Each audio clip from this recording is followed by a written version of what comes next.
Neste vídeo, falarei sobre o mandamento mais estranho e chocante de Jesus. É um mandamento tão extremo que muitas vezes é usado como evidência para dizer que você não pode aceitar nada do que Jesus literalmente disse. No entanto, mostrarei a você que não há outro caminho pelo qual esse mandamento possa ser tomado. Só pode ser tomado literalmente. Faz todo o sentido quando deixamos de ser escandalizados. E quando ouvimos o que ele diz racionalmente. O mandamento é encontrado no Evangelho de Mateus, capítulo 18, versículos 8 e 9. Se sua mão ou seu pé fizer você pecar, corte e jogue. É melhor você entrar na vida manco ou coxo, para ser jogado no fogo eterno com suas duas mãos e seus dois pés. Se seu olho faz você pecar, tire-o e jogue-o fora. É melhor você entrar com um olho na vida, que com dois olhos seja jogado no fogo do inferno. Não conheço ninguém que cortou a mão ou levantou os olhos em resposta a este mandamento. Embora se imagine que possa haver pessoas assim em hospitais de saúde mental. Mas a conclusão natural é que apenas uma pessoa louca levaria esse mandamento literalmente. Mas primeiro, considere alguns exemplos da vida real. Em 2003, o alpinista Aron Ralston ficou preso em um espaço profundo no deserto de Utah, Estados Unidos, quando uma grande pedra caiu sobre sua mão e antebraço. Por 5 dias ele lutou para tentar libertar o braço.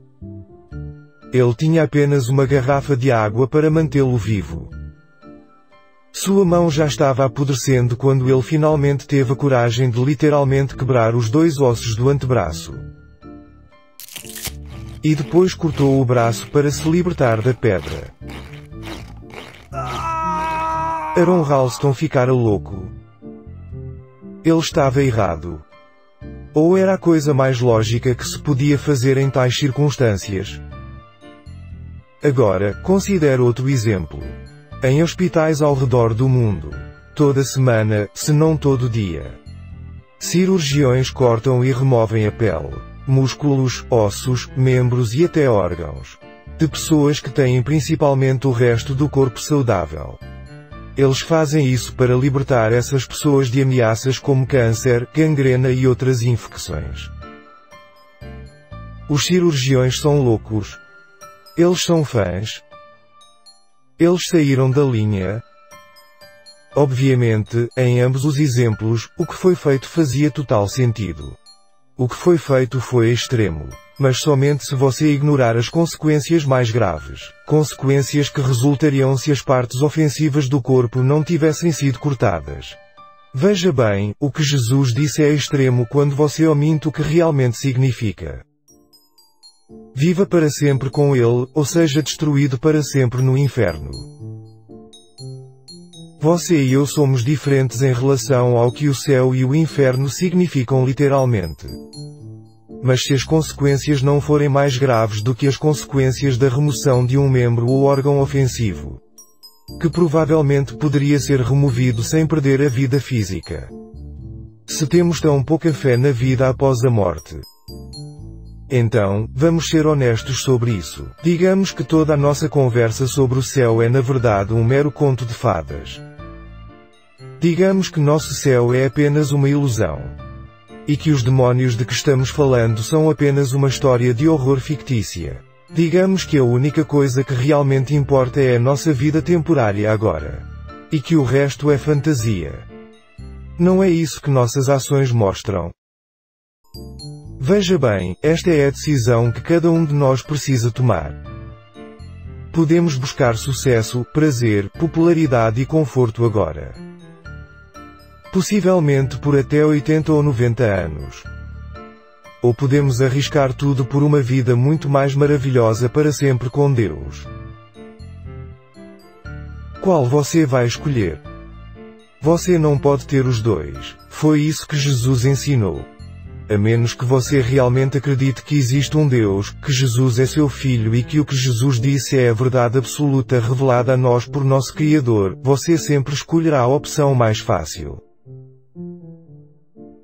Agora, vamos olhar mais de perto o que significaria em termos práticos se literalmente pegássemos Jesus.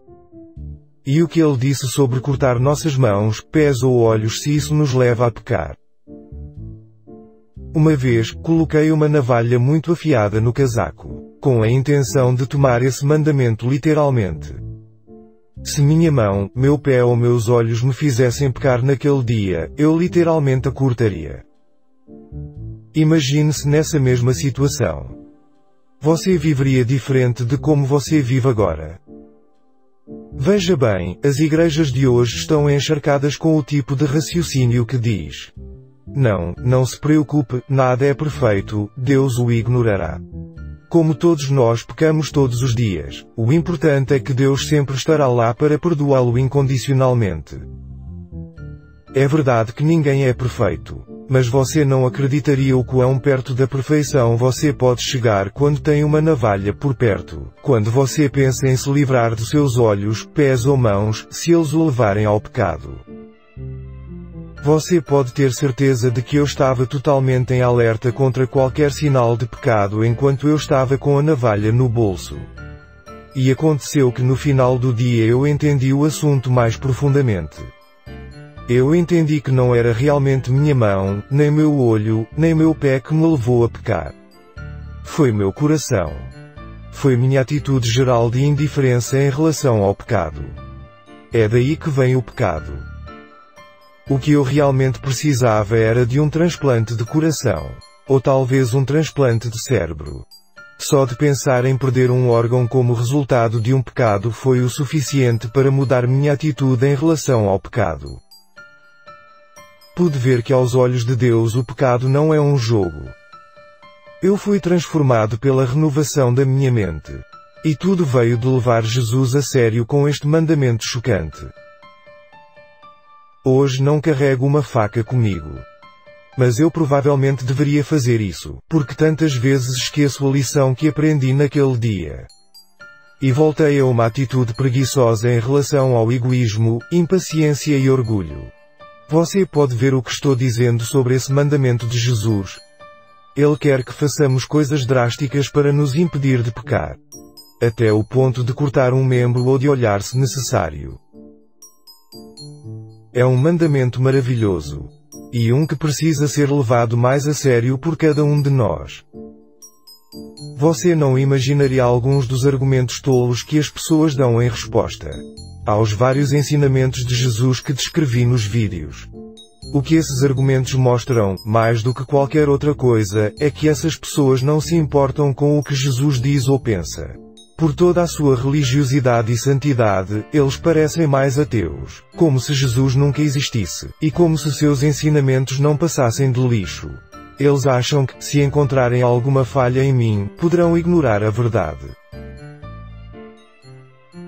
Você não tem muito amor, eles dizem. Você provavelmente não pratica. As coisas eram diferentes na época de Jesus. Meu pastor me disse que em grego significa algo diferente do que os tradutores dizem. Já sabes, esse tipo de coisa. Você percebe o quão significativo é o assunto. Estamos todos presos no fundo de um abismo frio. Pouco a pouco, estamos morrendo de fome e sede. Esse abismo é o mundo em que vivemos. E inclui nossos jogos religiosos também. A morte nos rodeia. E Jesus diz, corrija suas prioridades. Pegue sua cruz e me siga para longe de tudo. Se você perder sua vida agora, pode encontrá-la comigo, fora. Deixe tudo e descubra a vida eterna. A outra opção, é claro, é ficar lá com as multidões que estão morrendo a caminho do inferno. Fique mais alguns dias, minimizando seu desconforto, sem fazer nada. Até que gangrena doutrinária, fome e sede espiritual por falta da palavra de Deus literalmente tirem sua vida. E destrua sua alma. A decisão é sua, irmão, irmã. Toda vez que você ouve outro ensinamento de Jesus, como o que apresentei neste vídeo, Deus está lhe dando mais uma chance de tomar uma decisão. O caminho estreito que leva à vida ou o caminho amplo que leva à morte. Não é uma decisão que deva ser tomada com base em uma canção sentimental na igreja. Ou um movimento de pessoas de todo o santuário para levá-lo à frente do altar. Ou mesmo um braço amoroso em seu ombro, implorando para você tomar a decisão. Esta é a decisão que você deve tomar diante de toda oposição. Na luz ofuscante do dia. Com conhecimento completo de que isso vai custar tudo. Mas se você aceitar agora, posso garantir que Deus honrará essa decisão. E anote no seu livro eterno da vida. Não demore. Isso é verdade. Não é um falso barato. E você só tem a chave. O que você vai fazer com isso?